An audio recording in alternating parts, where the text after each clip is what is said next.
सर्वप्रथम तो माध्यमिक शिक्षा बोर्ड के रूप में जो कक्षा 10 उत्तीर्ण करके आए सभी छात्र और छात्राओं को शुभकामनाएं और नमस्कार। इसके साथ ही मैं आपको थोड़ा सा इससे पहले अध्याय या विषय को शुरू करूं उससे पहले आपको एक हल्का सा ये बताना चाहता हूं कि जैसे ये कक्षा 10वीं का मार्ग है जिसे आपने पूर्ण रूप से कर लिया।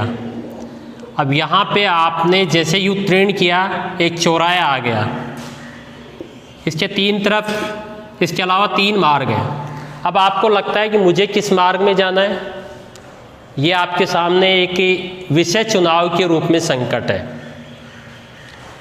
अगर आपने किसी के देखने के उपरांत इसके पीछे हो गए और इस मार्ग में चला गए तो मान लो ये साइंस का मार्ग है, यानी विज्ञान जिसको विषय लेना है उसका मार्ग है। एक है कि आपको कला वर्ग में जाना है और एक है आपको कृषि विज्ञान में जाना है। अगर आपने किसको देख करके उसका अनुसरण करके उसके पीछे चले गए तो निश्चित रूप से आपके लिए वो मंजिल कठिन हो जाएगी।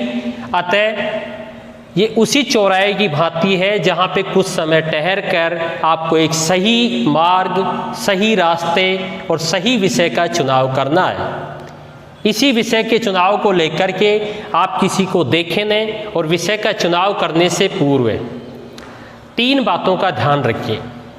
किसी भी विषय के चुनाव में यदि आपको कठिनाई महसूस हो रही है तो दुष्यंत विद्यालय परिवार आपकी इसमें मदद करेगा और आपको पूर्ण रूप से समझने के लिए जो नियमित रूप से जो सुचारू अपनी क्लासें होनी चाहिए थी वो कोरोना वैश्विक महामारी के दौर में नहीं हो पा रही। अतः इसके ऑप्शन के रूप में जो एक वीडियो के माध्यम से ऑनलाइन क्लासेस चालू की गई है, इस ऑनलाइन क्लासेस का भरपूर आनंद लेते हुए और मेहनत करते हुए अपने लक्ष्य मंजिल को ध्यान में रख कर के विषय का चुनाव करेंगे। इसके लिए मैं आपको 3 ऐसे ऑप्शन बताता हूं कि विषय चुनाव से पहले आप उन्हें समझें और उसके बाद में अपनी समझ, अपने बड़ों का सहयोग, मार्गदर्शन आदि के बाद में विषय का चुनाव करते हुए आगे बढ़ें। तो सबसे पहले तो होना चाहिए कि आप किसी भी विषय का चुनाव कर रहे हो तो रुचिकर होना चाहिए, अर्थात वो विषय भी रुचिकर हो और आपका खुद का भी इंटरेस्ट हो उस विषय में। आपको लगे कि जो समझाया जा रहा है वो समझ में आना चाहिए, भले हम कम पढ़ रहे हैं या ज़्यादा पढ़ रहे हैं, लेकिन अध्ययन करते समय वो विषय समझ में आना चाहिए, बोरियत महसूस नहीं हो और रुचिकर हो। दूसरा है जिज्ञासा और मेहनत। जिज्ञासा और मेहनत, आप में ये भावना होनी चाहिए कि उस विषय को सीखने की ललक हो। जैसे एक बार एक व्यक्ति एक सेब के पेड़ के नीचे सो रहा था गर्मी में, दोपहर के समय उसके ऊपर एक फल आकर गिरता है। उसने उस फल को उठाया और उसे उन्हें वापस फेंक दिया। वो फल ऊपर गया, फिर वो नीचे आ गया। तो उसके दिमाग में एक सवाल आया कि इस फल को फिर उसने उठाया, पत्थर को दोबारा फेंका। उसने देखा कि मैं इसको बार बार ऊपर फेंक रहा हूँ और ये फिर नीचे आ रहा है। पेड़ से ये कोई चीज़ टूट रही है तो ऊपर नहीं जाती बल्कि नीचे आती है, ऐसा क्यों? तो वो व्यक्ति ने इस जिज्ञासावशी जो धीरे धीरे उस पे अध्ययन करना शुरू किया, इसकी खोज की, इस पे प्रयोग किया और आगे चल करके पता है वो व्यक्ति कौन बना? वो महान वैज्ञानिक न्यूटन कहलाया, जिसने गुरुत्वाकर्षण शक्ति का एक कंसेप्ट इस या सिद्धांत इस विश्व को दिया। और तीसरा है उपयोगिता, यानी उस विषय की उपयोगिता क्या है। अर्थात ऐसे बहुत से विषय हैं, हर विषय की अपने आप में उपयोगिता होती है। लेकिन कुछ विषय ऐसे होते हैं जो एक छोटे से कंपटीशन से लेकर के आल विस्तृत व्यापक हर प्रकार के कंपटीशन में उसका सिलेबस होता है, उसकी उपयोगिता होती है। और ख़ास करके माध्यमिक शिक्षा यानी कि उच्च माध्यमिक शिक्षा के रूप में हम जब 12वीं क्लास में जाएंगे तो हमारा मूल ध्येय और मूल उद्देश्य ये भी होगा कि हमें उस विषय में 100% अंक प्राप्त करने की कोशिश करें और उसमें सफल हों। और अन्य सब्जेक्टों की तुलना में यदि हम उतनी मेहनत कर पाते हैं तो इसमें ज़्यादा आगे अग्रसर रूप में बढ़ सकते हैं, अर्थात उस विषय में अच्छे अंक भी प्राप्त कर सकें और हम मेरिट के लगभग हों। 90% से ऊपर हमारे अंक इस तरह से जाएं कि हम परसेंटेज बनाने में भी सफल हों, ऐसे बहुत से लोगों की लालसा होती है। मैं उन विद्यार्थियों को भी एक बात आगाह करना चाहूँगा जो अपनी सामर्थ्य के अनुसार कक्षा 10 में बहुत से विद्यार्थियों ने अच्छी मेहनत की, अच्छे अंक प्राप्त किए। कुछ विद्यार्थी कुछ परिस्थितिवश अपनी उस भूमिका में नहीं आ पाए, अर्थात अच्छे अंक नहीं ला सके और एक उत्तीर्ण के रूप में अच्छे पास होकर वो भी आए। लेकिन उन लोगों के पास में और उन छात्रों के पास में एक ऐसा ऑप्शन है कि ऐसा नहीं कि आपसे अधिक अंक लाने वाला कक्षा 12 में भी आपसे बहुत आगे होगा।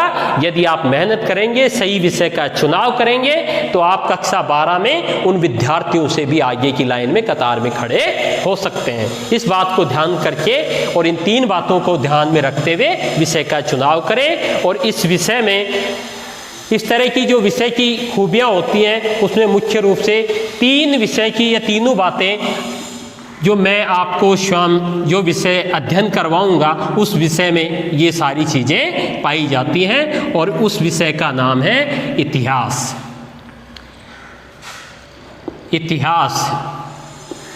इतिहास एक ऐसा विषय है जो सभी विषयों के जनक के रूप में रहा है, सभी विषय से धीरे धीरे फटे हैं। और इस विषय में ये 3 खूबियाँ पाई जाती हैं विषय का चुनाव करने के लिए। और इतिहास विषय एकमात्र ऐसा विषय है कि आपको आज के युग के दौर में हर प्रकार के कंपटीशन में, विशेषकर से आप कांस्टेबल का, पटवारी का, LDC का, रेलवे का, SSC का या RS का, IAS का या किसी भी प्रकार का कंपटीशन आप देना चाहें तो करीब GK के रूप में और उसके अन्य पार्ट की भूमिका के रूप में इतिहास विषय का सबसे ज़्यादा सिलेबस पाया जाता है। और सबसे बड़ी बात तो यह है कि आपको कक्षा 12 में एक ऐसे विषय के रूप में जो रुचिकर भी है और आपको 100% अंक आने की संभावना भी है। इस भी बात को ध्यान में रखते हुए मैं इतिहास में पूर्ण रूप से मेहनत कराने में अपनी भूमिका को आग्रह करूंगा। बाकी की मेहनत आपको करनी है। बाकी आप लोगों को, सभी छात्रों को विषय का चुनाव करना है। मैं केवल अपने विषय के बारे में जो आपको समझा सकता था उसके बारे में मेरी एक हल्की सी धारणा थी, वो आपके सामने रखी। और अब मैं इतिहास विषय की रूपरेखा के बारे में बताने से पूर्व करता हूँ कि इतिहास विषय है क्या, अर्थात इतिहास है क्या। इति प्लस है प्लस हास। इति का मतलब होता है कि निश्चित। हास का मतलब होता है घटना या घटित, और है का मतलब है रूप में। इसको हम ये कह सकते हैं निश्चित रूप से घटने वाली घटनाएं इतिहास के रूप में है। निश्चित रूप से जो घटा है वह इतिहास है। अर्थात इसको दूसरी परिभाषा के रूप में हम सार्वजनिक कह सकते हैं कि निश्चित रूप से या प्राचीन सत्य घटनाओं का उल्लेख ही क्या कहलाता है, इतिहास। प्राचीन सत्य घटनाओं का उल्लेख ही इतिहास कहलाता है। जैसे आज से 1000 वर्ष पूर्व या 100 वर्ष पूर्व ये विद्यालय था या महाविद्यालय था, इसमें इस तरह का प्रारूप था, यहाँ इतने पढ़ाने वाले संख्या में लोग थे, इस तरह से इसमें चाक बोर्ड मिले आदि चीज़ें हैं। ऐसी व्यवस्थाएं जो बताती अपने आप में घटनाएं, वो क्या है, इतिहास। हम थे, हमारा ये नाम है, हमारे फादर का नाम ये है, हमने ये चीज़ें प्राप्त की, ये कौन बताता सारी चीज़ें, इतिहास। अर्थात इतिहास अपने आप में एक तरह से मूल्यांकन करने का सबसे बड़ा आधार है। अब इतिहास का मूल्यांकन किस प्रकार से होता है? इतिहास के लिए स्रोत होते हैं, 3 प्रकार के स्रोत होते हैं, पुरातात्विक, साहित्यक और विदेशी यात्रियों का विवरण।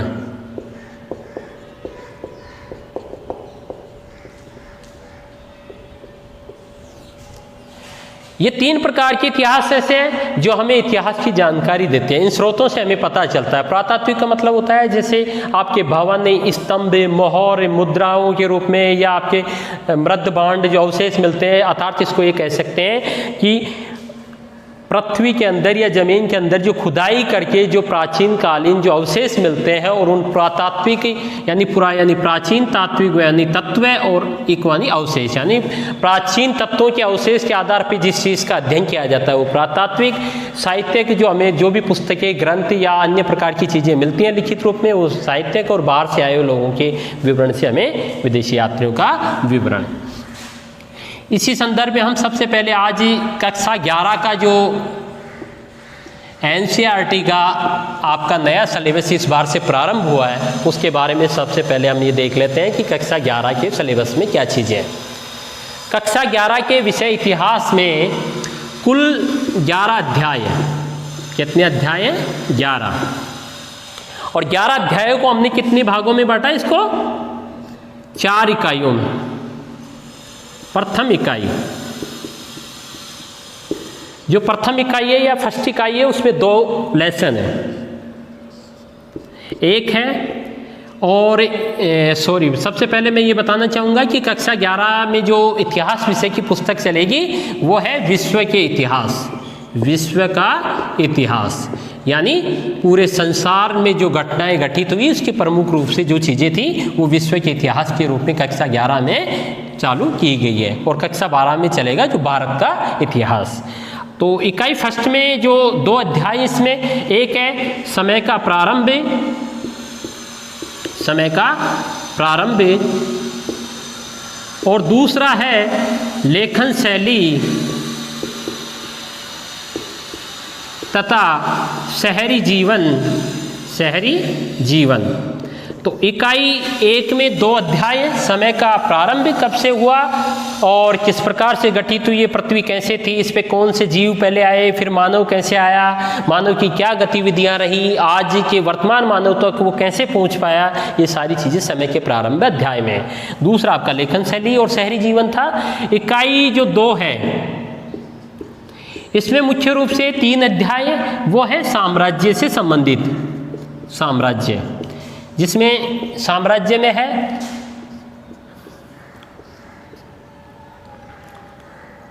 पहला तो है यायावर साम्राज्य और इस्लाम, और 3 महाद्वीपों में फैला साम्राज्य।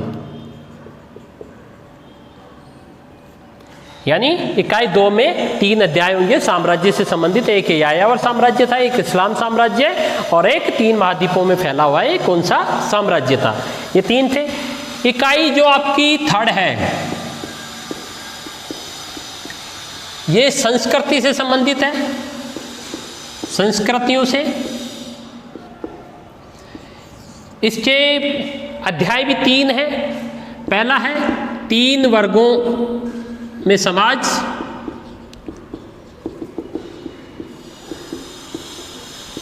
दूसरा है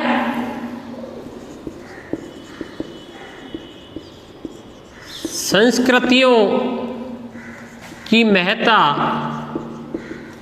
और तीसरा है संस्कृतियों में टकराव। संस्कृतियों में टकराव। तो 3 ये इकाई 3 में भी 3 है। पहली इकाई में 2 अध्याय हो गए, दूसरी इकाई में 3 अध्याय हो गए, और तीसरी इकाई में 3 अध्याय हो गए। आपके कुल मिला के 8 अध्याय तक हो गई। अब चौथी इकाई में भी 3 अध्याय हैं।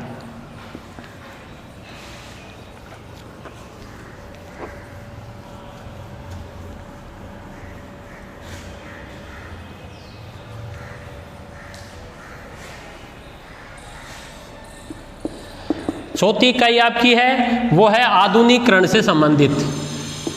आधुनिकीकरण, इसमें आपके 3 अध्याय हैं। औद्योगिक क्रांति, औद्योगिक क्रांति। दूसरा है मूल निवासियों का विस्थापन,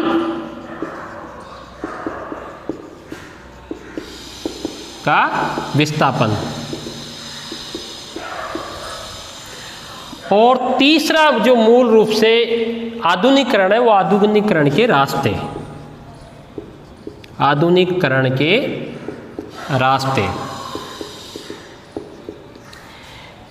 इसके भी 3 अध्याय हैं। तो हम कुल मिला के इसकी भूमिका के रूप में देखते हैं कि कक्षा 11 में इतिहास विषय की केवल एक पुस्तक चलेगी और उस एक पुस्तक में उसका नाम होगा विश्व का इतिहास, जिसमें कुल अध्याय होंगे 11 और 4 इकाइयों में वो बटा हुआ है। ये हमारा उसका प्रारूप और सिलेबस है कक्षा 11 का। अब इसके लिए हम एग्जाम्पल के तौर पे प्रारंभिक पहला अध्याय प्रारंभ करते हैं समझने के लिए।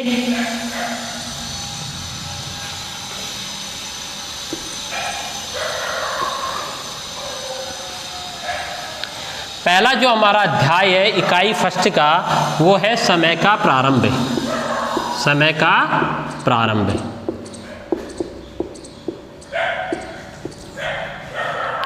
समय के प्रारंभ के रूप में जिस अध्याय को हम ये देखते हैं कि सबसे पहले ये पृथ्वी क्या थी, या इसमें खगोल विज्ञान के रूप में इसी तरह से ये ब्रह्मांड है कि अकल्पनीय था। इस व्यवस्था में अगर हम देखते हैं तो वैज्ञानिक दृष्टिकोण के आधार पर यह पता चलता है कि पृथ्वी एक आग के गोले के रूप में प्रारंभ में थी और धीरे धीरे इससे एक टुकड़ा अलग होकर के पृथ्वी के रूप में ये ठंडा होता चला गया।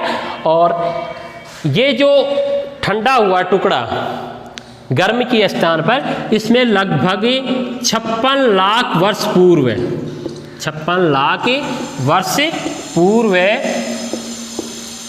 प्राणियों का उदय हुआ। प्राणियों का उदय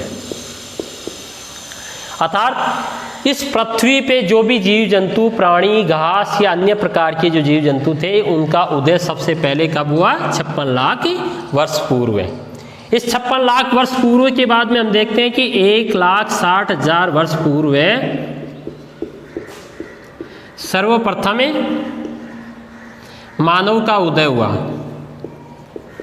मानव स्वरूपी, इसको ये कह सकते हैं हम, मानव स्वरूपी, यानी मानव से मिलता जुलता प्राणी जो कि विशेष करके वानर के रूप में था। इसका उदय कब माना जाता है? 1,60,000 वर्ष पूर्व। अब हम कह सकते हैं कि 56 लाख का निर्धारण कैसे हुआ, 1,60,000 का निर्धारण कैसे हुआ? तो इसके लिए इतिहास में 2 विधियां थी। एक था जीवाश्म और दूसरा है कार्बन 14 पद्धति। कार्बन 14 पद्धति। जीवाश्म क्या है और कार्बन 14 पद्धति क्या है? जीवाश्म एक ऐसी चीज है जिसमें प्राचीन पौधे, मानव और जानवर धीरे धीरे मृत्यु के बाद में वो एक पत्थर के रूप में परिवर्तित हो जाते हैं और पत्थर के रूप में परिवर्तित हो करके एक चट्टान में अंदर समा जाते हैं और लाखों वर्ष तक उस चट्टान में उसी रूप में होते हैं। कई बार आपने देखा होगा कि आप पहाड़ी पे जाते हैं और पहाड़ी में जैसे एक चट्टान है, चट्टान के बीच में ऐसी धारियाँ होती है, तो आपको लगता है ये धागा इसमें कैसे आ गया या इसके अंदर ऐसी चीज़ें कैसे समा गई, और वो ऐसे सुरक्षित दिखाई देती है हमें बाहर से। तो वो चीज़ क्या होती है? जीवाश्म। कार्बन 14 पद्धति क्या होती है कि जब किसी वस्तु की नष्ट होती है उस वक्त वो ऑक्सीजन जो उसकी मात्रा में होता है, उसकी मृत्यु के बाद उस ऑक्सीजन की निर्धारण करने के लिए कार्बन नामक 14 पद्धति का प्रयोग इतिहास में किया जाता है जानने के रूप में। ये 2 विधियों के द्वारा इसकी ये प्रणाली निकाली गई।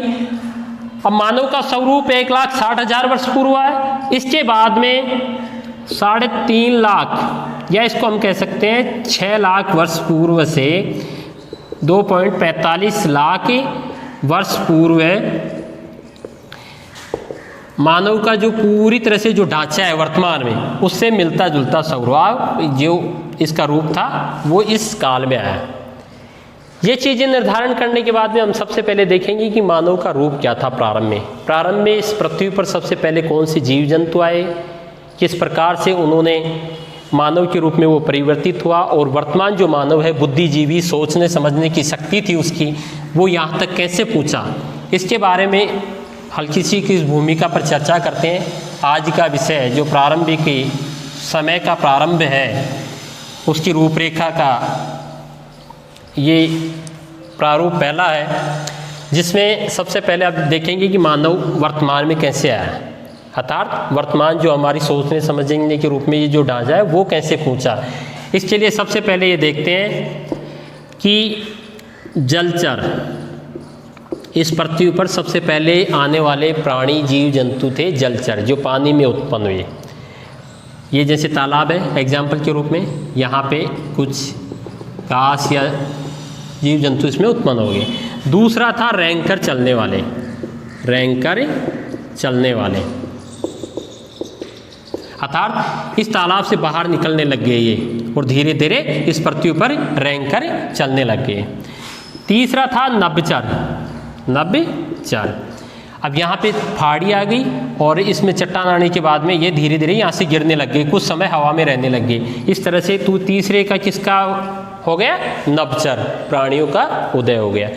और फिर नभचर के बाद में आए स्तनपायी, स्तनपायी, जिसमें प्राइमेट नाम का सबसे पहला जीव है, और प्राइमेट से धीरे धीरे मानव के रूप में वो आया।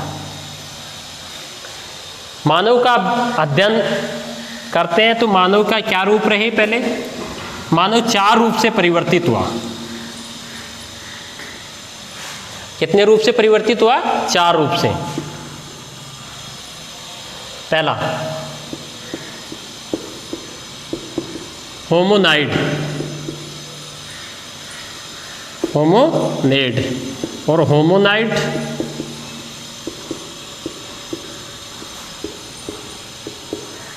होमो हैबिलस, होमो हेरिटेक्स,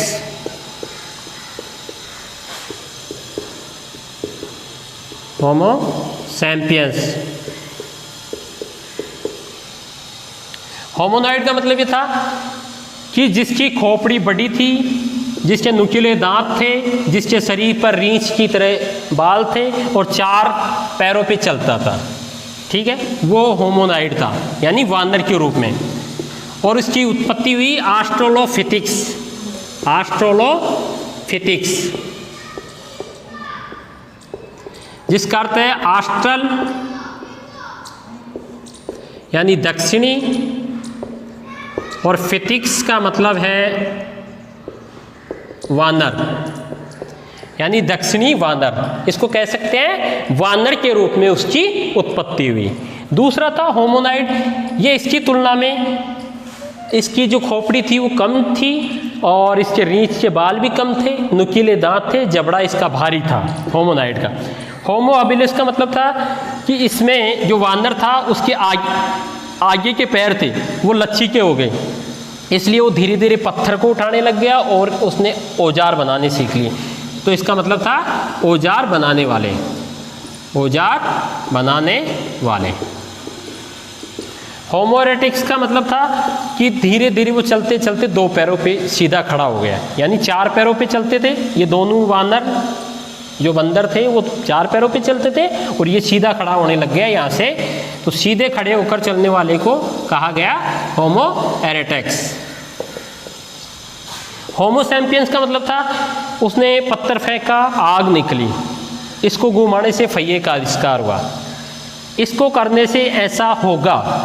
ये जो सोचने समझने की शक्ति थी, चिंतनशील प्रणाली, वो क्या थी, होमो सैम्पियंस, यानी होमो सैम्पियंस मानव कहलाया, जो वर्तमान में होमो सैम्पियंस से हम किस में आ गए, होमो में, यानी वर्तमान में हम इस चीज़ में जी रहे हैं। होमो सैम्पियंस से भी होमो में आ गए, बुद्धि, अति बुद्धिजीवी के रूप में।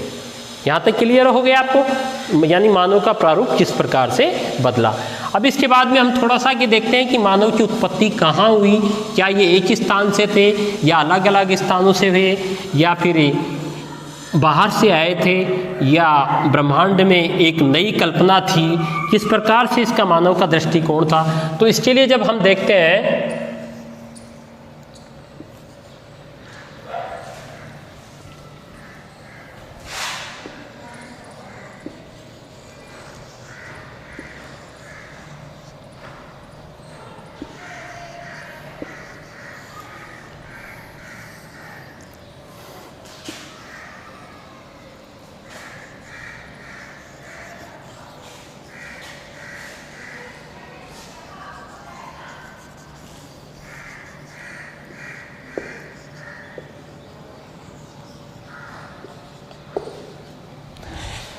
ये विश्व है, संसार। अब सबसे पहले जो मानव की उत्पत्ति जो स्थल माना जाता है वो अफ्रीका। कौन सा महाद्वीप माना जाता है, सबको याद रहेगा, अफ्रीका। यानी मानव की उत्पत्ति का उद्गम स्थल कौन सा माना गया, अफ्रीका महाद्वीप। और इससे संबंधित दो कंसेप्ट दिए गए, एक था प्रतिस्थापन मॉडल